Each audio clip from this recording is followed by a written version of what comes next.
This video is brought to you by BetUS Sportsbook and Casino. On tonight's Cover One Buffalo podcast, Aaron and I are going to react to the initial 53-man roster. We are going to give you our bold projections, but tonight's show is sponsored by BetUS Sportsbook and Casino. And before we get into that, you got to hear our guys, Handsome Jack. Broadcasting live to Bills Mafia Worldwide with Greg Tompsett and Aaron Quinn. Welcome to the NFL. Doesn't matter what's happened before today. Today's a brand new day. It's a brand new season. Your number one podcast for objective Buffalo Bills coverage. No matter where you are, we got you covered.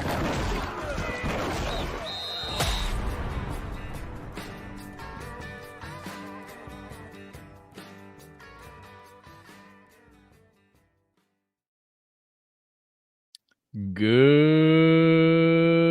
evening and welcome to the Cover One Buffalo podcast. You are joining your host, Greg Tompsett, along with my partner in crime, Aaron Quinn. Aaron, we have a football team.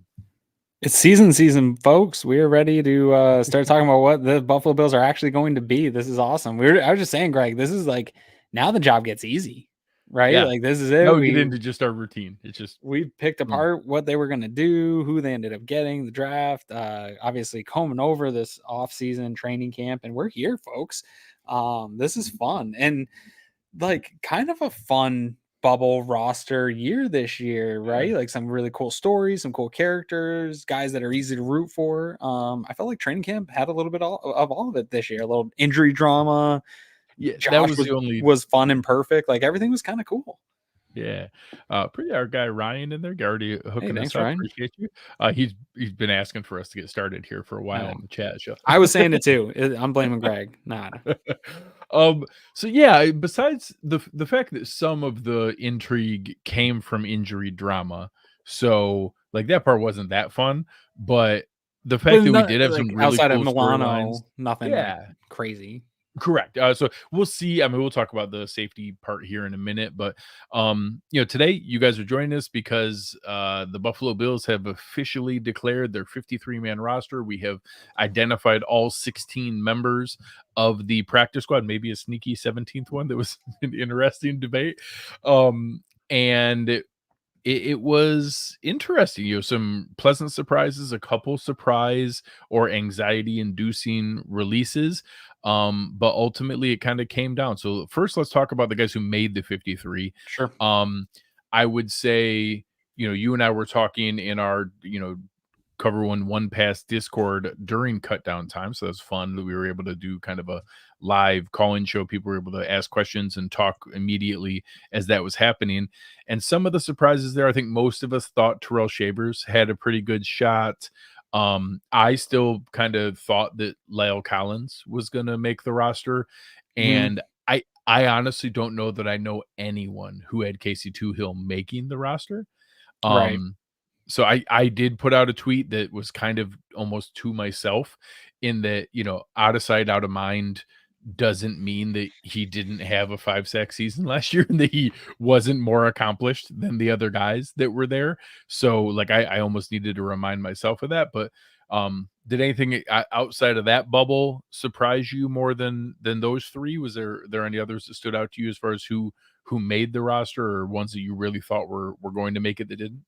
No. I also probably bit on it's a little bit of recency bias, right? Of like, just because a guy didn't participate in camp doesn't mean they were in on him in free agency, right? So like they saw the fit. They were already sold on him prior to training camp and sold on his being a piece in this offense. It's not like a rookie where you kind of are sold on them, but you're not really sure they're going to fit. Your pro personnel guys you trust in a lot. So yeah, we should probably change how we weigh those types of things that come up. But in that same vein, a guy that I had making it that is a little interesting to me that you didn't mention was Kareem Jackson, just because of the issues that we have seen with the injuries at safety. I think that's actually a little bit telling about where they feel the safety position is at and the injuries are in terms of getting these guys back a little bit quicker. I think if they felt Mike Edwards is going to be a little bit more lingering, or Hamlin, or both those guys, I think Kareem Jackson's probably one of the 53 just to give yourself some insurance. But maybe the insurance is Cam Lewis and they feel good having that versatile piece there.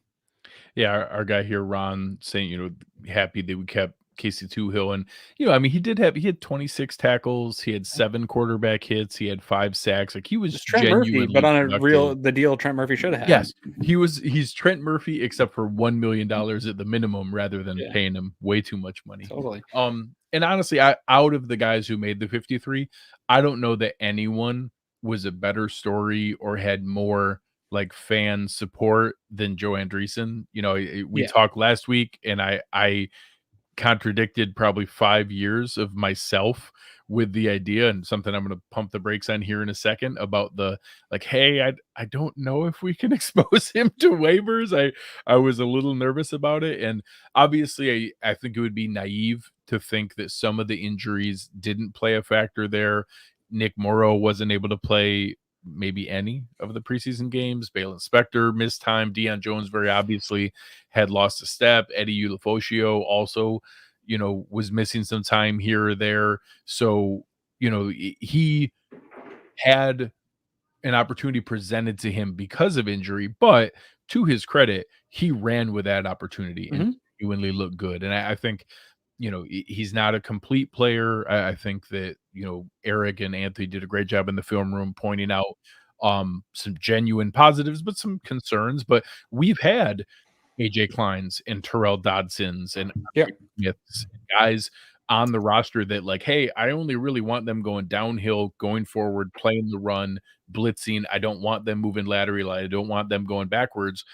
He's one of those guys. Like, he's an NFL caliber run stuffing linebacker who can special teams, who can, do a lot of fun things, and he's young and a good athlete. So maybe he can learn to do more over time. But it was pretty cool that he made it. You saw the video of the Lancaster coach telling his team. You saw the video of the UB coach telling his team, and just so many people were rooting for him. And honestly, since you and I have been doing this show, we weren't doing a show when it was John DiGiorgio. We weren't doing a show with Josh Roth. We weren't doing a show with like, a couple other local guys. This is the first time we've really had anything like this. It legitimately had a chance. And it was pretty fun. It was really Corey Graham. I was doing shows during Corey Graham run. I'll take that. That's about it.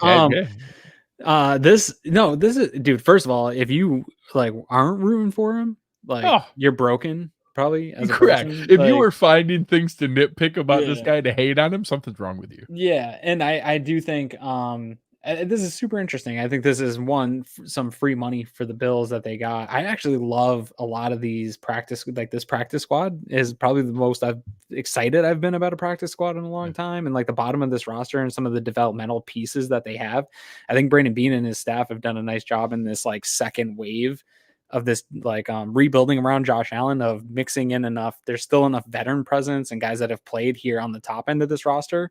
But some of these developmental pieces, like I was even thinking today earlier, Greg, of like, I got to start tracking some of these lower end developmental guys, because I know fans are going to want some. Might as well bring it up here. For anybody who's watching on YouTube, I just put up the names. I'll rattle them off quickly just so while we're going through this. Mike White at quarterback, Frank Gore Jr. at running back, 3 receivers, which is Deion Kane, KJ Hamler, Terrell Shavers, tight end Zach Davidson, 3 offensive linemen, which is Richard Garage, Will Clapp, and Mike Edwards, 2 DNs, Kingsley Jonathan and Cameron Klein, 2 D tackles, Eli Ankow and Branson Dean, 2 corners, Daquan Hardy and Takori Couch, and 1 safety, Kareem Jackson. Yeah, it's a nice mix there. But then even still on the roster of guys that made the team, there's the Javon Solomons, the Joe Andreessens, like Eddie Ulofoshio, some of these guys, Grable. Like you don't need impact from them right now. I hope to see special teams impact from them, and I think that they're going to bring that. To the point you're making about Andreessen, like I'm just as excited about his development as I was like a Saran Neal early on. Like, hey, this guy could be a really good special teams player. Like he finds the ball, and maybe he could be a little something else for you as a depth piece. Like there's some real rasp, there's some real athleticism there. But I feel that way about a number of these guys here. Obviously, Ingram is a perfect developmental story of that exact kind of curve. Yes, exactly. Where it's like, hey man, there's some traits here. This guy's a ball player. And so but again, that Ingram thing, that's a 2 to 3 year developmental plan. Just like when we were talking about Solomon and we were talking about Ufoshio after the draft, is like, yes, these highlights and RAS scores and all this stuff is flash and we want new toys, but like, let's let it marinate back there on the bottom of this roster for a couple of years where they don't have to contribute. But I do that. I just wanted to kind of get out there that I think that Beane's staff has done a really good job of giving the Bills some of these, because that's how you keep a team good, is hit on 2 to 3 of these developmental players as we go and keep them on these rookie deals so that they're ready to replace the top end talent in your roster. So those names that we shared there, is our first segment for our guys at William Mattar. The law offices, William Mattar, they're great partners. They're always there to keep you safe. And one of the best ways to stay safe is by pumping the brakes. And you're pumping your own. One of the things, we do this every year. And granted, I understand the Bills have had guys claimed in the past, but this is another great example. The Bills there were 1,184 players released here at Cutdown Day. There were 26 players across the entire league that were claimed. That's 2.19%. The highest was 2 teams, the Seahawks and the Packers, had 3 of their guys' claims each. That means they got 91% of their released players back. On average, teams got 97.81% of their players back, and the Bills got 100% of our players back. So every year, the anxiety that we feel, it feels real because we saw flashes and exciting things and felt good about what our players did. But what we need to remember is literally 32 fan bases are doing that. Every single fan base thinks there's no way that we're going to get our guys back. There's no way all of our guys are going to get claimed. We're never going to get them back on the practice squad. And granted, we have had a guy or 2 claimed. A lot of them have ended up being, Rashad Wild Goose, who got cut again, Jack Anderson, who got cut again, guys, Kingsley Jonathan, who we got back, Cameron Klein, who we got back. I don't know that we've had anyone claimed that has turned into that's a challenge for the chat. If we've had somebody claimed that's turned into a big time player, remind me of it. I don't have anyone off the top of my head who has turned into a big time player. So Ryan Bates honestly is probably the best one because he did get claimed at one point for a minute by Chicago, and then we got him back that year. He probably was the best player that we almost lost. But again, we got him back too because the Bears messed up and let us have him back. So it's just a reminder that we do this every year. And, I think plenty of us are guilty of it, but we got to pump the brakes. It's not as anxiety inducing. And even one that I know, shout out to our guys over the film room, Anthony and Eric did a great job pointing out the excitement around Daquan Hardy and the potential that he had as a corner, in addition to pretty good return thing. I think people all of a sudden grossly inflated. I didn't see any flashes of return ability that I was like, oh my God, we have to have this guy. If he had gotten claimed, I would have been like, oh man, okay. And I would have moved on. So the fact that even him, who there was a lot of anxiety about him and Frank Gore, they were the 2 that there's no way we're going to get him back. Charles Shavers, no way we get him back. Kingsley Jonathan, no way we get him back. And none of them got claimed. We got all of them back. It's just a healthy reminder. And we'll forget again next year. But I'll gloat next year too and remind everybody of the math next year too. Yeah, a couple things. One, I love that you retweeted that tweet because you knew it didn't get enough. It was a reply to somebody else. Oh, and then okay. I wanted to share it. I wanted because I didn't feel like it got It was enough. a reply to Merck. It was a reply to Merck because he was doing the same kind of thing about the 32 fan base. I got to go make sure to amplify that one because it's a good tweet. And I don't think it got enough recognition because we do it every year. Actually, I want to pull myself out of this collective that you're talking about because I don't do this every year. I assume they're going to get most of these guys back, and I figured the average was over 95%, and that the last few years have just been more like anomalies for the Bills. Daryl pointed at Raheem Blackshear. It's another really good one. Yeah, Blackshear. Yeah, sure, but like again.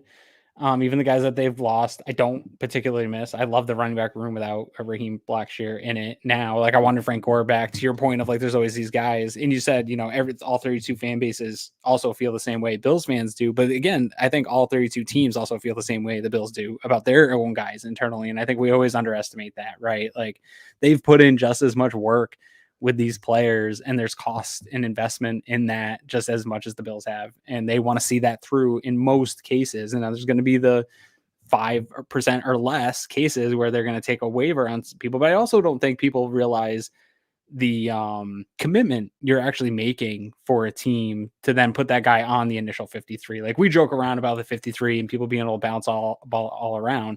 But like, when you make that claim on that waiver process, you're guaranteeing that person a spot and a chunk of your salary cap and stuff like that. So it isn't just a willy-nilly decision of like, hey, let's just get this guy in and see what he is. Yeah. You got to make that decision. Your committee. So we'll use an example, and this, there is value for crappy teams to do this, because the Carolina Panthers are a crappy team. The Carolina Panthers claimed 5 guys off of other rosters, a bunch of corners, a linebacker, or a defensive lineman. But when you do that, that means there's 5 guys who thought they made the Panthers on Tuesday, who then 5 more guys got released. And those 5 guys that they claimed, all 5 of those guys, you're guaranteeing their salary. You're guaranteed they have to stay on your roster for 4 weeks.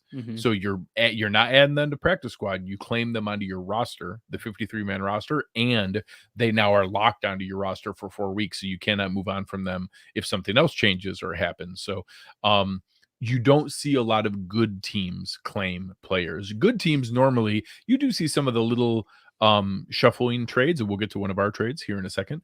You do see some of those, because those are things where, hey, we think we kind of need a little something in this spot. We're so low on the priority waiver order list that we're not going to get this guy. So, hey, we'll give you, and it's normally, we'll give you a 7th or a 6th round pick for that guy and a 7th round pick. And it's like a nothing trade that you wouldn't even be able to swap and do on cut down day. It's just like, hey, the other team gets something, so they feel a little bit better about it, and it makes everybody happy because they were going to release the guy anyway. So, although I will say, this is the first year Beane didn't do one of those on the way out. We didn't trade one of the guys. And I actually think that had as much to do with the injury stuff as anything else. So some of the spots where you might have done that, Beane even let a little bit slip in his presser today that the trade that we had, our 53rd guy was Will Clapp.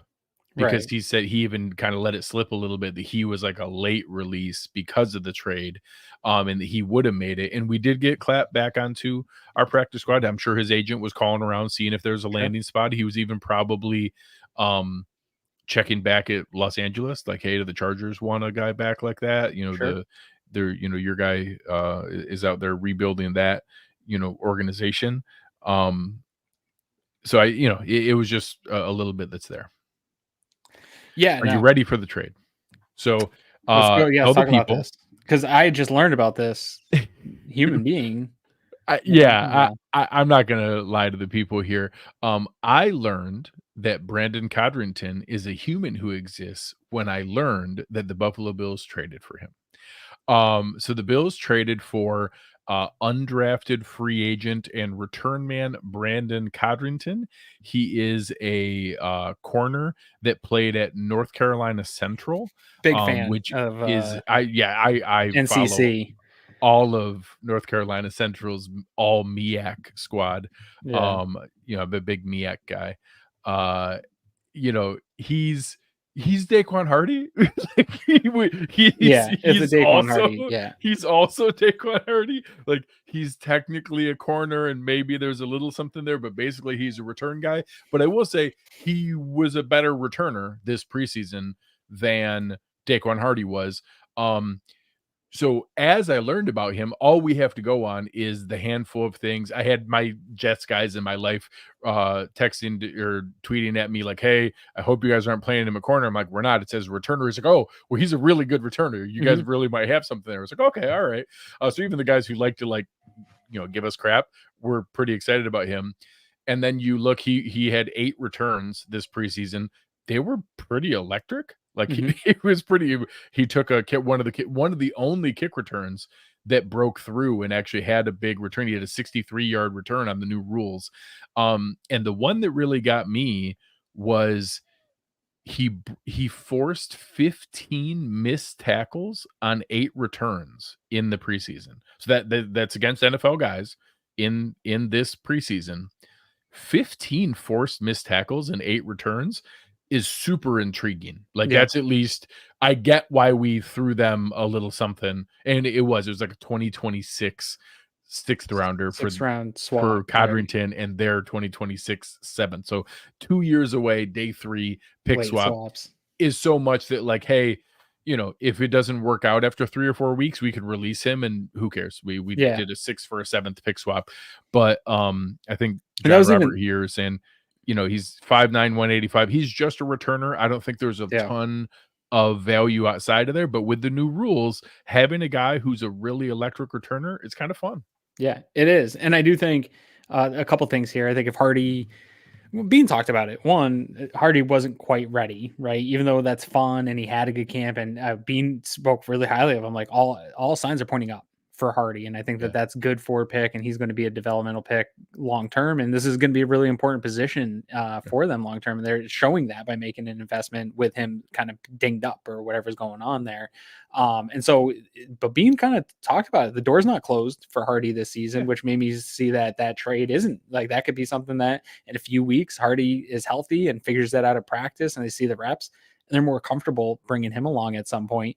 But now you have options, and you don't have to go into the season with a guy that, one, is injured, and two, from the way Beane was speaking, they didn't feel was quite there, not physically and in his ability to return, but the decision making portion. I didn't want to I didn't want to harp on it, but I mentioned it last week. In my mind, when I watched him go backwards into our own end zone, Yeah. literally the thought in my head was he's not going to make the team. Like there's no chance that's going to go over well in the coach's room. You ran big into our own end zone. They're going to hate that so much. Yeah, Beane said it very nicely in the press conference, but essentially that, like, you know, not quite there yet when it comes to those decision-making things, and that he needs to learn that part of the game at the pro level, and that's going to be a little bit of a curve for him. And so if they found a guy that already has that and can provide that explosion while you have your developmental prospect, like Hardy's already cost control, like he's not going anywhere. This is a great situation for you to have where, hey, if he figures it out at some point this season, we can move on. If not, we got cheap cost control here at a position that's more important than it has been in the past. Want to know another day 3 corner from a Pennsylvania school that got released in the opening roster cut that ended up working out okay? Who's that? Dane Jackson. People forget he didn't make the initial roster when we on his initial cut down. He got released. We got brought him back in the practice squad. He ended up getting elevated relatively quickly. Yeah. And there's then injuries, stayed, right? A bunch of and then stayed on the roster pretty much from that point on. But Dane Jackson was a day 3 pick that had an okay camp, and the people were nervous was going to get claimed, but didn't make the roster. Went to practice squad and then ended up getting called up. So like there's absolutely precedent here that this is not a death knell of any kind. Cam Lewis has been like cut and added 12 times. Yeah. Or something. I did the same thing for Kingsley Jonathan that I did for Brandon How many Bryant. times is You know, Brandon Bryant and Kingsley Jonathan, you know, Brandon Bryant was a guy that I was like, how did nobody else pick this guy up? He is an NFL caliber defensive tackle. And we just keep flipping him back and forth and back and forth and back and forth. And he'd have like 11 transactions per season. How, like, he deserves to be on somebody. And then eventually he did. He got a shot and ended up having a season or two. I'll look up here in a minute where it was. And I was at that point with Kingsley Jonathan. We're like, hey, like, I like him. I think that he deserves to be, you know, whatever you want to say. If there's 5 defensive ends in every room and you're talking that, you know, that's 160 across the league, like I kind of think he's one of the 160 NFL caliber defensive ends around. I'm just surprised nobody else has seen that. So I'm jealous, you know, so selfishly, I'm perfectly happy that we have him back as just a bonus insurance policy on the practice squad. I just kind of thought, like, I just think every team thinks they've got a Kingsley Jonathan. They do. And I wouldn't have blamed him if he went somewhere else because he thought he had a more direct path to the roster. I wouldn't have blamed him at all. So Brandon Codrington, I literally know as much as I watched all 8 returns. Eric found some clips of him playing corner, and I would say I haven't watched any of the corner play. I do want to check that out because that's the thing. Is Hardy, I actually think can play corner. I don't think this is that. No, correct. I think that he's less of a corner than Hardy was, but a better returner. And right now we need a returner. So, Correct. I don't think he's the guy we want out there playing. I think that he's for sure DB. Do we have 12 DBs? We don't want Hardy playing either, now? To be fair. We didn't want Hardy playing either. That's a good point. Like Hardy was slightly less bad, but we didn't want either of them out there. No, we don't want to see them this season. Not against anybody good. So this is someone who is exciting. Like I am excited to see, especially because he was producing with the vanilla return game in the preseason. No team, not one team showed any razzle dazzle on any of these kick returns. And there's going to be not razzle dazzle and like crazy trick plays and the goofy stuff you see in high school, but like genuine counter trap and like down block, pull around, lead blocking stuff. There's going to be designed zone run scheme. And now having a guy that we saw produce in vanilla blocking schemes, like, hey, this is a guy that if you give him a seam, he will take it for a chunk of yards. So I'm excited about that possibility here. And the fact that it was like a virtually zero cost investment. If it doesn't work out, yeah, okay. Yeah, I think, again, the investment makes it so it doesn't matter. And I think this is a great position for the Bills to be in, where if you didn't trust Hardy to make the right decisions in the game, then he's not ready to have that role. And you don't really, who else is going to take that role on in a year where it's so important? Like, it's Kebby's asking here, why didn't Hardy make the team? It was not ability, it was decision making. Yeah, decision making. He showed we couldn't trust him to make the right decisions back to like a mix of and maybe not fully healthy. Don't know. Don't know there. And that position right now is too important to have questionable decision making associated with it. Like, there's already going to be a bunch of changes, right, to the league and how teams navigate those changes throughout the year, where you don't need to throw in an additional issue or potential bad variable and having a rookie with bad decision making or you don't feel is going to make the right decision. So I understand why coaches don't want to go into the season with that. But this is the other thing is if it wasn't going to be Hardy when you're looking at this roster, like part of me was like, let's have the more Khalil Shakir can touch the ball, the better. Or maybe it's Ty Johnson, but then you're committed to having 3 running backs every single game, no matter what. You don't give yourself a lot of leeway. So I think you just have this guy for this position, specialize at it, work at it, and maximize advantage of it. Now the question is, when you're talking about as we get into the regular season, it's not so vanilla. It's like, is Matthew Smiley going to come up with anything? I don't know. Like, we'll see. This is a big year for Matthew Smiley that we probably haven't been talking about enough with the changes of special teams. You've already talked about it more than I want to. Yeah, but you're right. He is absolutely going to earn his keep here. Plenty of people had been calling for a replacement there and wanting a different voice in that room. If we see other teams innovating, bringing creativity to this new return game, and we are not, and even worse, giving up the plays. If we're getting tricked into some of these new return things and giving up chunk yardage, and we're not getting chunk yardage, I will have the biggest pitchfork out of people calling for his replacement, because I wanted him replaced already.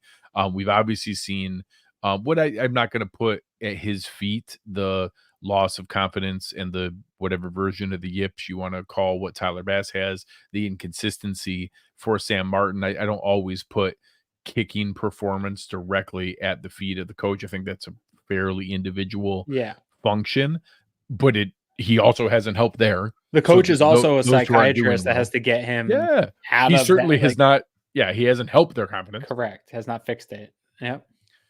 All right. Anything else on the roster, on the depth chart? How about, were you surprised we only had 5 receivers? Well, I was going to say, you said not only in those numbers and the pump the brakes about we got 100% of the guys back. It was actually like there was also a surplus of guys that we didn't even get back that also didn't go anywhere. Like, there was more Bills players like the Justin Shorter stands who are like, oh my God, like that's a guy you can't expose and stuff like that. He's not even anywhere. He's just floating around the universe right now, right? Did he end up signing with anybody's practice squad? I know he did not get claimed. I haven't seen him added. Lyle Collins has not signed with the Yeah. team. You want to know the one I'm surprised with, and the one that actually probably is more strategic from the agent waiting for a spot to be able to play is Deshaun Williams. Sure. Yeah. I There's no think run for a Deshaun guy like Williams, he probably has practice squad offers already. I'm Sure. going to go out on a limb that I think that's more him trying to find his most Sure. direct path to a roster. Yeah. But yeah, so some of those spots are a little bit surprising in that, you know, and again, it shows you that a lot of teams have a Terrell Shavers, and that we were in a lot I of think a teams lot of teams have a have a couple, KJ Hamler. maybe. Yeah. Yeah, and that just some of those spots, you know, we assume that we're the only team that has one of those guys, and a lot of people have those guys. Yeah, a lot of people have a lot of our guys. But to answer your question about the 5, I did in my prediction make it 6 with Shavers making the team. Yeah. But again, for me, some of that was that like annoying amount of injuries with the Samuel injury and the MVS injury. And I think that maybe keeping 5 speaks to the Bills not being concerned about those injuries that much, or that they can use these guys.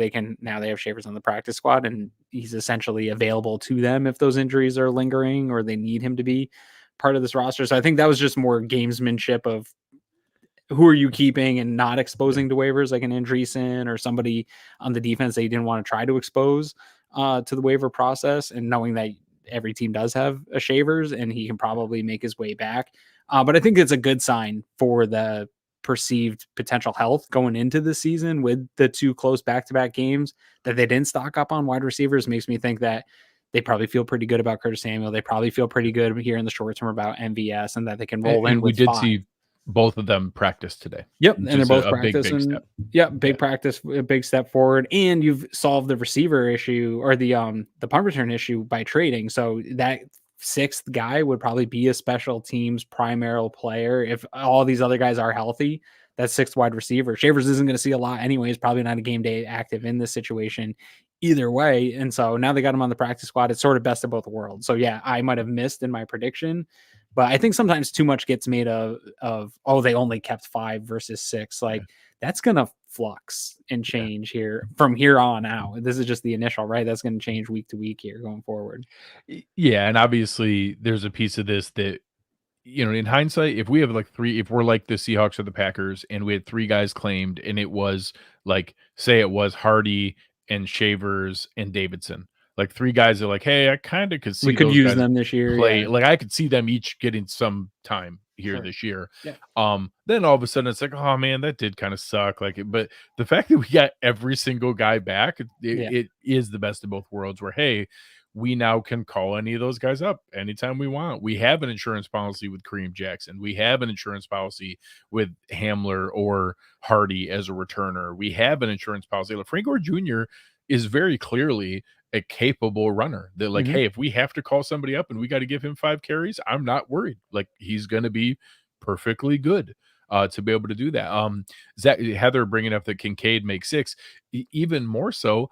Zach Davidson pretty clearly showed he's an NFL caliber tight end, and they're like, hey, you know, there's a couple spots where I really like the young depth that's being put together here and the kind of team we're kind of building. I think there's some excitement in what we're doing. So are you ready to get bold? Are you ready to make some bold predictions? Dude, I am so bullish. If it's Khalil Shakir bet, don't bring me a Khalil Shakir bet. That's all I'm saying, because I'm pounding the over, whatever it is. So let's go over. We're going to look at our friends at BetUS. So again, I really like being able to play around at BetUS. There's a lot of fun things in what they bring up. There's obviously all kinds of good stuff that they have going right now. 125% deposit match on your first 3 deposits up to $2,000. They have the fastest payouts in the business. And honestly, you know, there's some things that can just be fun to be able to mess around with and look at some of the different pieces that come up during the year. They have some really fun ones of like, who's going to go 17-0 or 0-17 or remain undefeated the longest. But some of the ones here are just as simple as like, hey, we know this team really, really well. So I want to go through a couple. There's someone that I feel like we know the production fairly well on, and that would be Mr. Joshua Patrick Allen. Over. So, Over. well, No. you say that in the, obviously I think a lot of us feel that way about the way that it goes through, but I'm going to. This is why I can't bet on Josh Allen stuff. Well, but wait until I show you. So Let's see. Josh Allen, the touchdown line for his over and under is 27.5. Do you happen to know the total passing touchdowns? This is just passing touchdowns, so not rushing touchdowns. He did have 15 rushing touchdowns last year. Do you know how many passing touchdowns Josh Allen has had each of the last 4 seasons?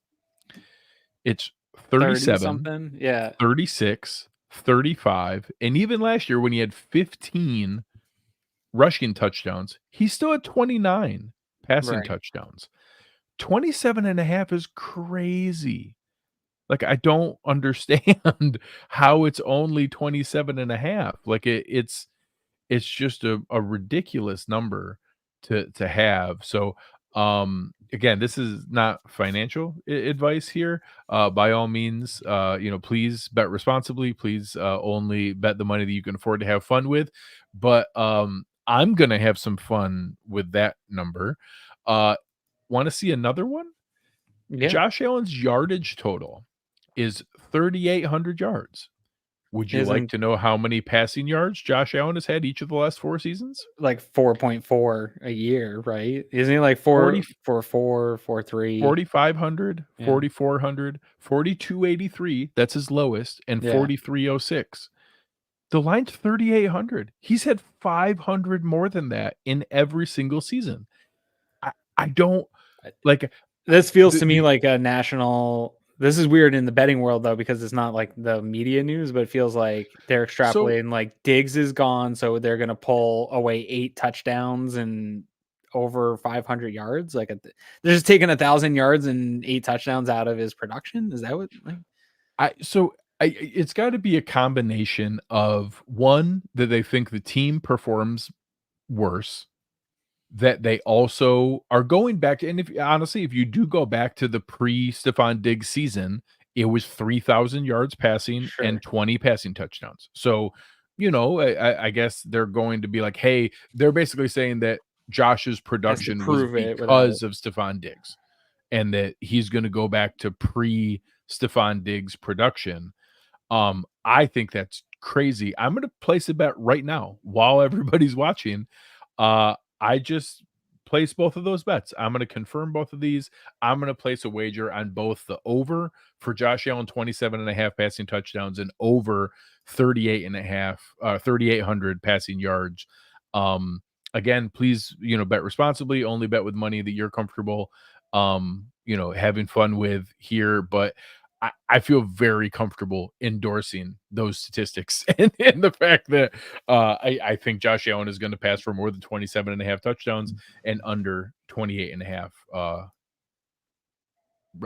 touchdowns and 3,800 passing yards. I think it's crazy. I'd be interested to see if other quarterbacks are like, maybe they're thinking that like a league wide drop in that would be scoring interesting or yards or something. Like maybe it's everybody's dropping. I know that over the last couple of years they've seen a bit of a drop in the league wide offensive production.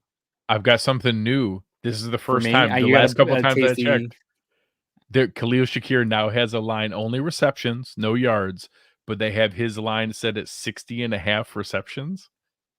I kind of think I have him as a 70 reception guy, but I don't know that that's as much of a smash as I feel like the 2 Josh Allen ones are. That one's tough one because you don't have the precedent. Correct. You don't have like the 4 seasons of precedent where he's like catching 80 targets or 80 receptions a year. So this is speculative right here. 800 receiving yards. Dalton Kincaid, they have it 800. And they have it 79.5 receptions. Now I respect that. I like the fact that it's that high, but that's at least high enough where I'm like, all right, I think he can go over that, but I'm not touching that. I'm not going to touch. That's the 79.5. respecting almost like the fantasy cult that Kincaid's bill of like Correct. people are in on Kincaid. Oh yeah, There's enough smoke there. Any Curtis Samuel here? That might be too. There is. There He is. also has 60.5 receptions. So they have him and Khalil Shakir as the same. That makes me feel pretty good in that when we talked about that room in the production split, that's sort of what I said. It was like, I think it will be an even split between these guys. So BetUS feels the same. Vegas feels the same. They have him at 625 passing yards. They don't have any yards on Shakir, which is interesting because he is very efficient in what he does. I can't imagine. That's probably a hard one for them to like pinpoint, maybe. Yeah. Where there's just not a lot of data on the player. Okay. I'm gonna check. Is McDermott's line changed on Coach of the Year? Yeah, let's check. So there's one last one that I do want to go into, and I want to talk about the. What's the Andreessen tackle total? Tackle totals for Andreessen. Yeah. I'm going to go to awards. I'm going to pull up Coach of the Year, and then I'm also going to pull up MVP. So Coach of the Year, I think comeback player of the year is going to be Von Miller. Oh, I like it. So Sean McDermott's still there at 40-1. Okay. Could DeMar Hamlin technically win comeback player of the year this year? Well, he didn't last year. So I know, but like if he was an actual starter, like if he took the starting job this year, right? Like, I'll say. So I'm going to go here and talk about one. So again, he's only the second highest odds, so it's not like this is some huge, crazy long shot, but it's still 8-1. Sure. And I want to talk through about Josh Allen. The MVP is a narrative award. It is voted on by people. It's not usually incredibly statistically driven. You can make a pretty good case last year that Josh Allen had a better season than Lamar Jackson. Lamar Jackson almost won a unanimous MVP. A lot of it's timing, and a lot of it is just the storyline around those players at the time of what's going on. It's also normally who pleasantly surprised and who maybe exceeded expectations a little bit. So you talk about Diggs being gone. You talk about the lower, passing yardage and passing touchdown totals that we had here, that you're seeing the Jets and the Dolphins getting a lot of hype for winning the division and their win totals. You're seeing a lot of things for, a lot of people picking other people, the Bills to miss the playoffs. So if they do really well, I think there's one, Josh is going to get the credit. It's not going to be, somebody like when Brock Purdy had a good year last year, there was a mix of like how much is Shanahan, how much is Ayuk and Debo and Kittle and McCaffrey, and you're not going to have that here. Or Tua had a good season. How much is McDaniel? And you're not going to have that with Josh. He's going to get all the credit, and there's a fun element of like he's never won it before. Lamar has 2, Mahomes has 2. I really think there's a case that he has a shot to do it. And I'm going to put a little something on this one too. I think there's a chance that Josh Allen, those odds are only going to get lower as the season goes. And that if he starts to surprise for how the season goes, it's going to really build, and that there's going to be kind of a excitement around Josh Allen for MVP. And I think it could really turn into something fun. Yeah, I don't hate it. I don't think he'll ever get the respect he deserves, so I'm not putting well, and I prefer that he keeps a chip on his shoulder. They added to it here with he got the most votes out of any player for the most overrated player in the league, and also the best trash talker in the league. So just crazy. I love the fact that they're adding more chips on his shoulder. We'll see where it goes. But thanks again to our friends at BetUS. Again, remember, make sure, please gamble responsibly, have some fun with it, but only play with money that you're comfortable playing with. 125% deposit match on your first 3 deposits up to $2,000. Fastest payouts in the business. Tons of fun. Make sure you check it out. If you have any questions, feel free to reach out and ask me how. Check out the link below in our show description. Let's go back and forth on any other ones that we have out there. Bold predictions. I'll start out. I think Gregory Rousseau gets 13.5 sacks. Okay. I don't really have like a ton of bold predictions. I'm I don't think James Cook's anybody's talking about drops Ooh, this year. I like that. I like James that. Cook. I think he gets solved. Makes a couple fun catches that gets people's attention. Yeah. And going through. Jason here asking, does losing Diggs help Josh's MVP chances? Absolutely, because again, it's a narrative award. Like people vote on the story, people vote on who they think. There's not a ton of statistical analysis that goes into. No. Obviously, you have Emmanuel to be- Acho gets a vote for this, guys. Like, Yeah, these aren't geniuses that are voting for this stuff. You just got to get him a good story. there's a lot of history and science Yeah. that goes into it. Has to be. It's a quarterback. I think it's 13 straight that have been quarterbacks here. Yeah, It's it should have been quarterback McCaffrey award. last year, but They whatever. give, yeah. If McCaffrey didn't win last year, they're not going to do it. Pretty much, they made offensive player of the year is the best skill position guy. MVP is the best quarterback on one of the top 2 seeds. It's almost never outside the top 2 seeds on each of the 2 conferences. And defensive player of the year is almost always the guy with the most sacks. Yeah. Like it really hasn't gone way beyond. They're short of somebody having like a crazy interception season. You had that Gilmore season where he snuck in there, but so the story of him losing Diggs and then having a great season would be a factor. He would get like bonus points for in their mind of why it would be in there. So certainly worth checking out there. Yep. I'll go Von Miller. Is there any bets on Von Miller's sack total? Probably not. I'll look that up while we're playing around here. I think he pushes double digits. I don't know if he gets the double digits, but like in that 8 to 10 range is where I feel we're going to get. He certainly looks like he has some of that burst back, and you look at the combination of we have a ton of powerful pocket collapser guys like Greg Rousseau, Daquan Jones, Dwayne Smoot, Ed Oliver can all compress the pocket, and he can come around the end there and really be able to clean up some good stuff there, which is 100% what you want. I'm going to look right now. If Vaughn gets 10 plus, that's going to be comeback player of the year. He does. Like if he goes over double digits and he's Von Miller, because there's also a little bit of narrative. Like if that name and then putting up 10 sacks at his age, that'd be comeback player of the year material. I just found another one. Gregory Rousseau, his over under is 5.5 sacks. Yes. He might have that by Halloween. I'm super comfortable betting the over on Gregory Rousseau's 5. He's gonna get some sacks in bunches. He's gonna have some of these weeks where it's like 2.5 sack weeks, and he'll get some bunches going. Yeah, that's crazy. Good. Sleep on him. Sleep on that defense, man.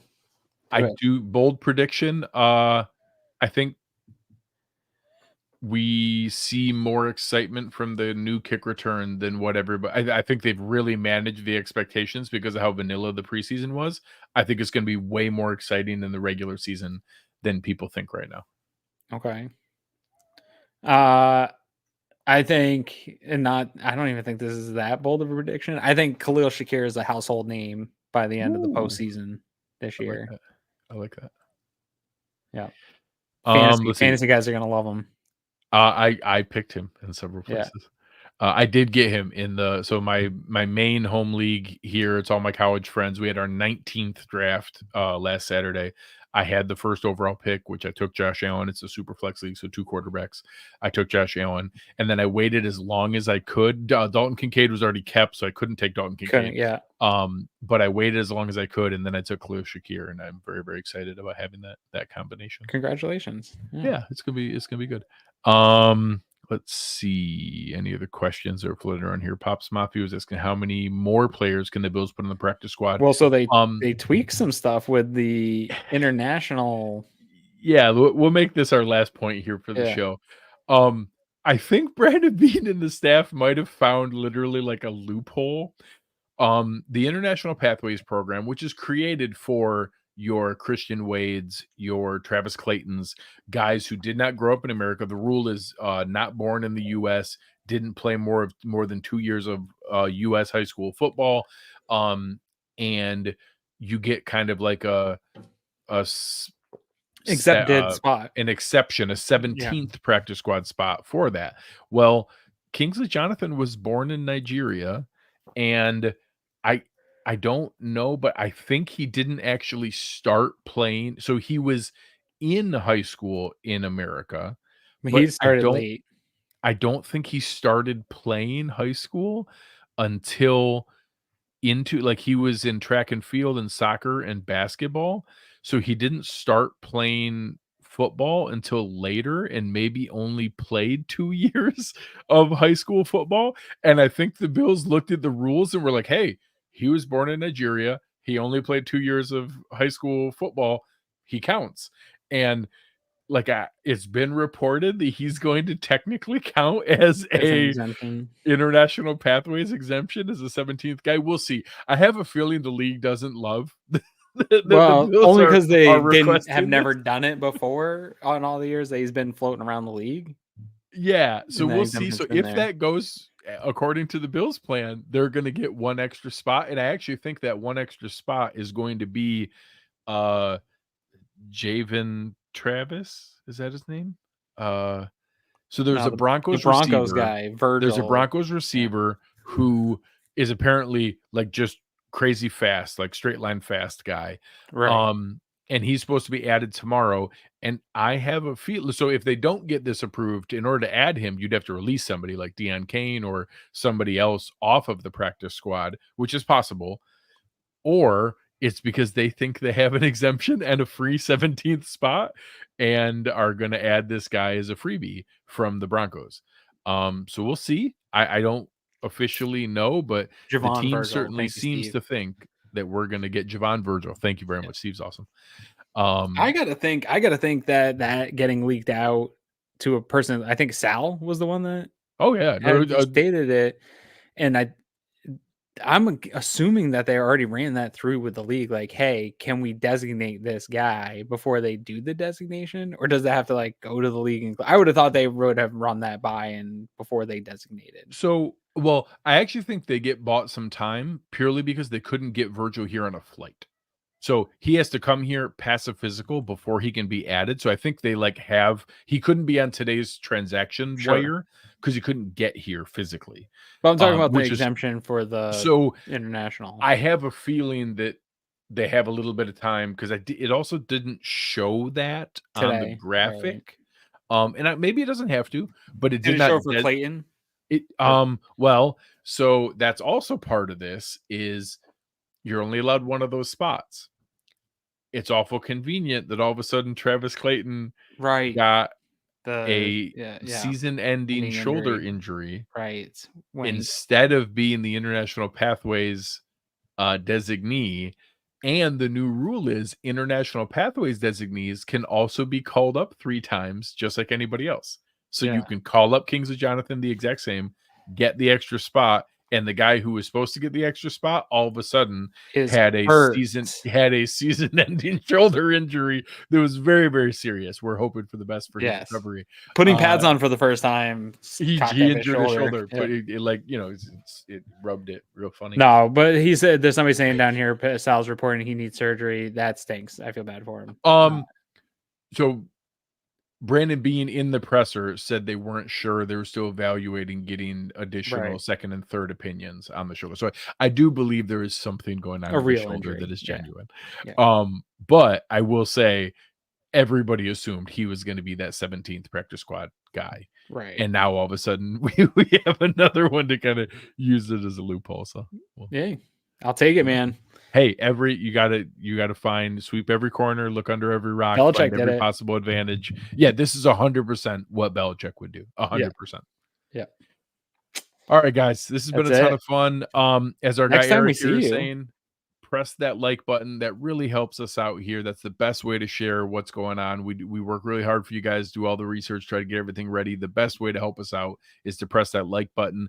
And we got a couple other sneaky things going on. We have some new stuff we're about to announce. We have a very exciting new partnership that we're going to announce very soon that I think you guys are going to be excited about and make it even a better value to join us with our Cover 1 Pass. And I got to tell you, the last couple of days have been an awesome time to be in the Discord channel.